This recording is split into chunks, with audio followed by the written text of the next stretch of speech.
One day before he's scheduled to appear in court and be sentenced for a pair of sex abuse charges, Josh saw his last-ditch effort for an acquittal or a new trial get denied. On Tuesday, Judge Timothy L. Brooks issued his ruling against the defense, striking down its filed claim that the government failed to disclose certain evidence and, as a result, Duggar was entitled to another trial. Or even, in the defense's grandest of dreams, a flat-R acquittal. Duggar, of course, was found. According to a subsequent witness, a federal forensics expert, Josh was responsible for the aforementioned material, which included such stomach-turning videos as the rape of an 18-month-old.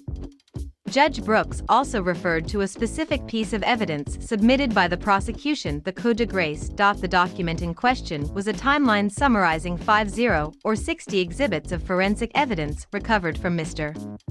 Duggar's HP desktop, iPhone 11, iPhone 8, and MacBook. Again, simply put, the judge deemed that the evidence provided in court proved that Josh did, indeed, download and view copious examples of illegal images. Based on the court's discussion of the trial evidence above, there is no merit to Mr.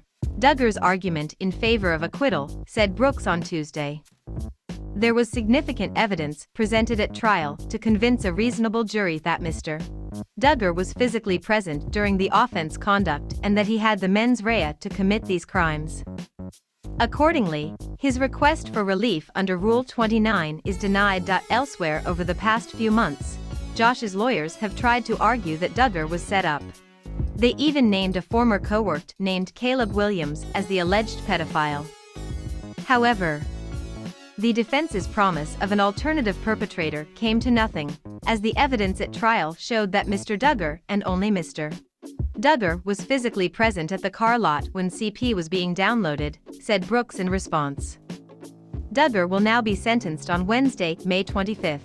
His attorneys have sent multiple letters to the judge from members of the Duggar family, all of which try to paint Duggar as a devoted family man who deserves a lenient sentence.